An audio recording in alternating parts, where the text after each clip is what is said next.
Įprastinis monitoringas reiškia koncentracijų padidėjimo nerodo. Įprastinis taip nerodo. Monitoringo sistemai po suderinimo tikimasi, kad grįš į reikiamą lygį.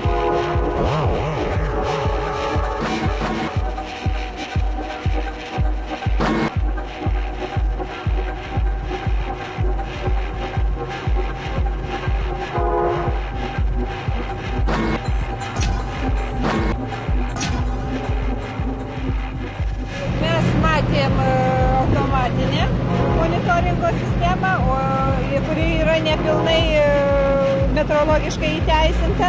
Dabar mes turim įprastinę monitoringo sistemą su priežiūros kontrolės paėmimo, reiškia darbą, kuris yra atliekamas, atsiskaitomas kartą į mėnesį, atliekama kiek jiem atitinkamai reikia tenai žmogaus, reiškia, darbo laiko ir galimybių ribose.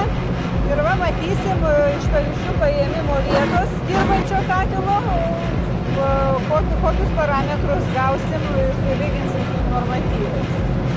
Mes turim duomenis, yra dujinis kuras ir atitinkamai turim panašius, kaip ten monitoringe, suprantate, kompiuteryje. Azoto oksidai 40. Azoto oksidai 40. Ir perskaičiuojame iš karto, reiškia. Ir čia matom, kad normatyvas yra neviršytas.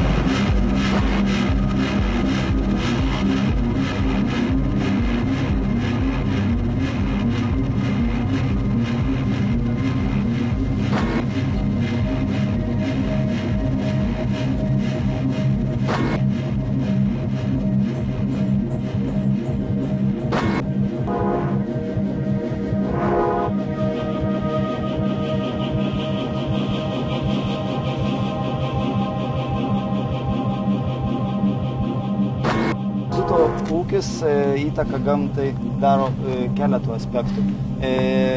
Oro tarša vyksta iškraudinėjant mazutą, jo išpylimo metu, ties išpylimo estakada. Kitas aspektas tai yra vandenis, mazutuoti vandenis. Eksploatuojant įrengimus vis tiek tokių tekėjimų visą kitą pasitaiko. Tai visi vandenys nuo šios teritorijos, įskaitant ir lietaus vandenys, yra surenkami ir paduodami į valymo įrengimus. Ten kaupiasi ir po to periodiškai paduodami į schemą valymui.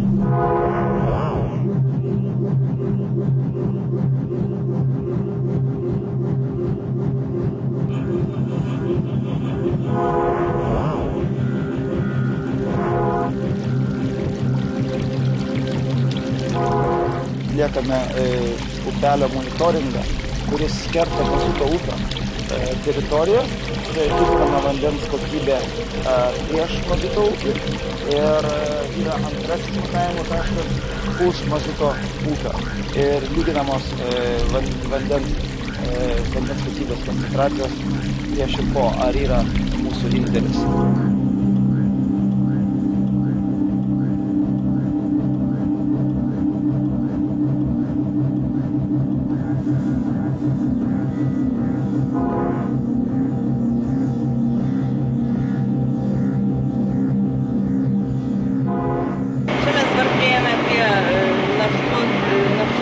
Valymo įrenginių, kurie atiteka iš Mazuto upio.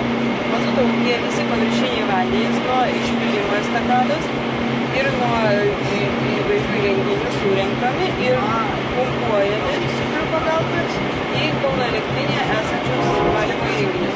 Po to jie apvalomi dar papildomai kituose valymuose, kur yra anglies filtrai ir toliau jau tada paduodama į gamybą.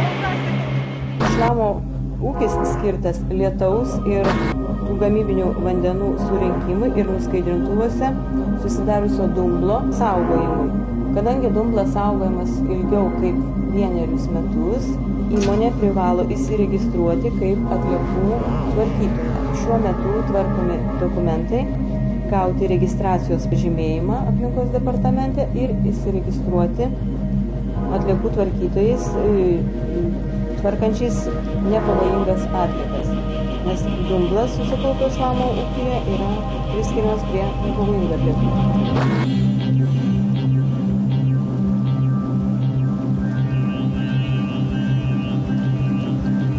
Amalės išleistuvas priklauso įmoniai, yra jos nuosavybė.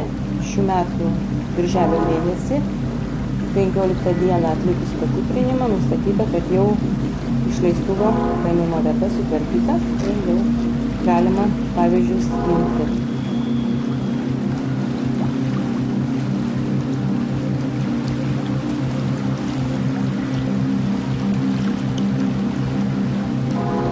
Prie Amalės upelio, į kurį nuotekos atiteka iš Kauno elektrinės ir paviršinės nuotekos iš Taikos prospekte esančių pramonės objektų.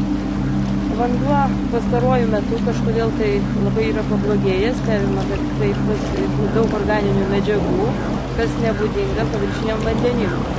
Į Kauno elektrinę, kadangi dabar jau šitas kolektorius yra jų eksploatuojamas, privalo stebėti nuotekų užterštumą ir ieškoti kaltininkų, nes jų vandenys yra stebimi prie įmonės esančiame įrengtame šulinį pavyzdžių paėmimo vietoje ir tokių teršalų nepastebėta.